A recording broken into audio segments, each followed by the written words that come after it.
When I was growing up, I remember that I saw Europe and the United States as basically peers. Both were rich, influential, present in the culture, with very innovative products and companies. Now, recently, I have been questioning that assumption.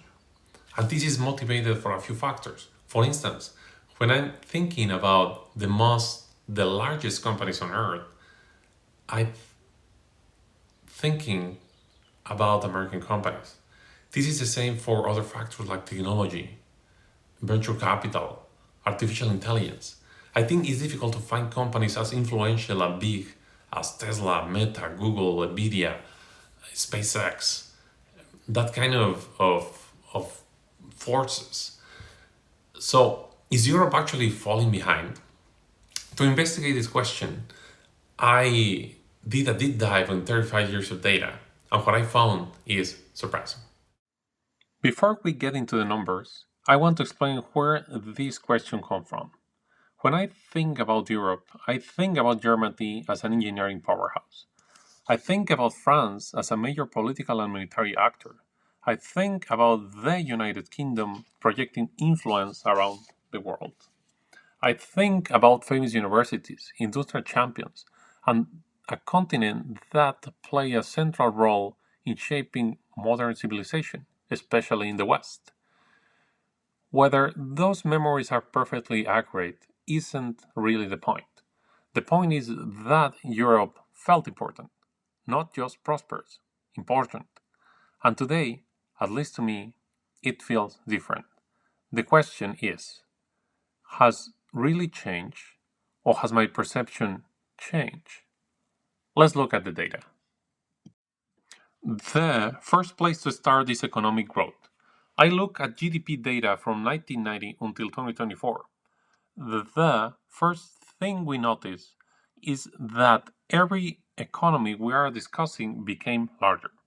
Europe grew, Germany grew, France grew, the United Kingdom grew, the United States grew.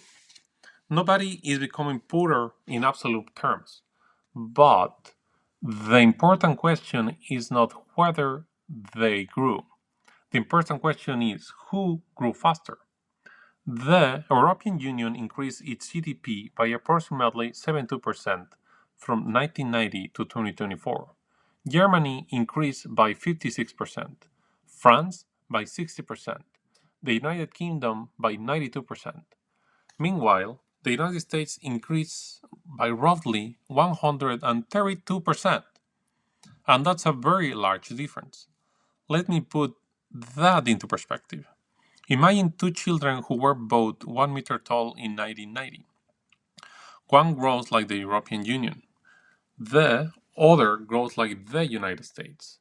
Today, the European child will be about 1.72 meters tall.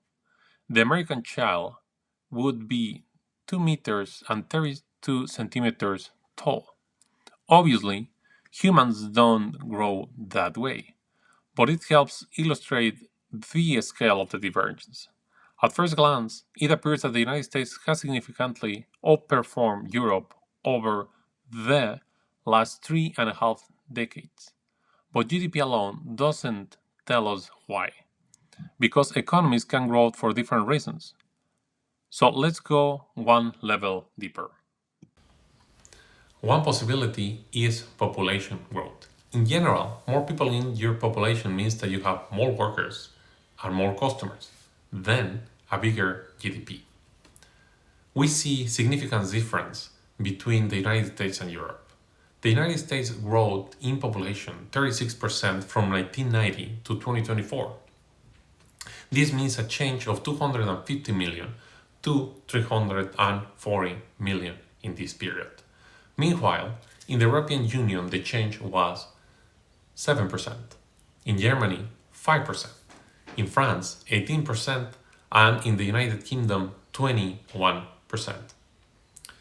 Then, can we conclude that the United States grew more just because of population? Not that quickly. Now, in the next section, we're going to analyze what's the difference between an average European worker and an average American worker. GDP per capita. This is where things become more interesting. GDP per capita measures how much economic output exists per person. It's not a perfect measure of productivity, but it gives us a useful approximation. And here we see another divergence. From 1990 to 2024, GDP per capita in the United States increased by roughly 70%. European countries also improved, but generally not as much. This means something important. The United States didn't just become bigger, it became richer per person. In other words, Americans' advantage comes from two sources. It has more people, and each person is producing more. That's a powerful combination. There is one more interesting finding. When I compare GDP per capita over time, I notice that much of the divergence appears after 2010. In fact, the change during the last 15 years is often larger than what happened during the previous 20 years. That's important because it suggests something changed, not in 1990, not in 2000, but around the last decade and a half. So the next question becomes why? At this point, I move away from the data and start looking at experts' analysis. I want to know whether economists and institutions saw the same pattern, and many of them do. One of the most influential analyses is a report prepared by Mario Draghi for the European Commission. The report is much more detailed than what I can cover here, but several themes stand out. First, technology. Europe simply does not have a technology sector comparable in scale to the United States. Second, energy. European energy costs are generally higher, creating challenges for industry. Third, innovation. The report raises concerns about Europe's ability to transform research into global dominant businesses. In simple terms, the argument is that Europe may still produce knowledge, but it struggles more than the United States to convert that knowledge into economic leadership. Another analysis that caught my attention comes from the economists at the European Center for International Political Economy. One of their main points is productivity, and honestly, productivity may be the most important concept in this entire video, because in the long run, productivity is destiny. A society becomes wealthier when people can produce more value using the same amount of time and resources. That can happen because of better tools, better technology, better infrastructure, better education, better institution, or a combination of all of them. The argument is that the United States has been outperforming Europe in several of these areas. This paper also discusses research and development spending. And another area that I found particularly interesting, investment in intangible capital. That's a technical term, but the basic idea is simple. Investing in people, training workers, teaching new skills, helping people adapt to new technologies. Technology alone doesn't increase productivity. People know how to use it. And according to the analysis, the United States has invested more heavily in this process. The final point I want to highlight is the allocation of resources. That sounds technical, but the basic idea is actually very simple. Imagine there are two restaurants in the same city. One is always packed with customers and could be double its revenue if it hired more workers. The other is almost empty and losing money. An efficient economy makes it easy for workers to leave the struggling restaurant and join the successful one. Now, imagine the same thing happening with money. If investors can quickly move their savings away from failing businesses into promising new companies, those companies can grow faster. In other words, a healthy economy constantly moves people and money towards the places where they create the most value. According to this argument, labor and capital tend to move more easily within the United States. A software engineer in Ohio can move to Texas or California for a better opportunity. An investor in New York can easily fund a startup in Austin or Miami. When talented people and investment capital can quickly find the most productive opportunities, the entire economy becomes more efficient. And that may help explain part of the productivity difference between Europe and the United States. At this point, the conclusion seems obvious. The United States has grown faster, its population has increased more, its GDP per capita has increased more. And many economists point to differences in technology, productivity, innovation, and investments as possible explanation. So, is the case closed? Not quite. Economists such as Paul Krugman have argued that many of these comparisons focus too heavily on economic output and not enough on what matters: the quality of life of ordinary people. And I think this is a serious point that deserves consideration. After all, most people do not wake up in the morning thinking about the geopolitical influence of their country. They care about their family, their job, their health, their community, their ability to enjoy life. From this perspective, comparing total GDP can sometimes be misleading. A country can become more economically powerful without necessarily making life dramatically better for the average citizen. This is where purchase power parity, or PPP, becomes important. PPP adjusts for differences in prices between countries. The basic idea is simple. If an American earns more money, but also pays higher prices, then part of that income may disappear. When economists compare Europe and the United States using PPP measures, the gap often appears smaller than it does using standard GDP numbers. In fact, some analysis suggests that the difference between Europe and the United States has not changed nearly as much as many headlines would suggest. If our goal is to understand the quality of life of ordinary people, then we should not only look at how much a country produces, we should look at how much purchasing power people actually have. However, I think there is an important distinction that is often overlooked. If we want to evaluate the quality of life of individuals, then comparing the total GDP of Europe and the United States, even adjusted for PPP, may not be the most appropriate measure. A more relevant comparison is GDP per capita adjusted for PPP. In other words, how much purchasing power does the average person have? And when we look at those numbers, the picture changes. The gap between Europe and the United States becomes smaller than in a standard GDP comparison, but it does not disappear. In many cases, it still increases over time.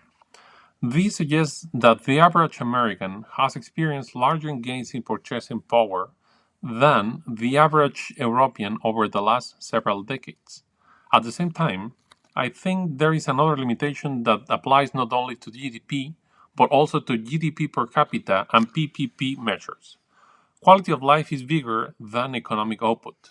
We know that the average American produces more economic value per year, but that does not automatically mean they live a better life.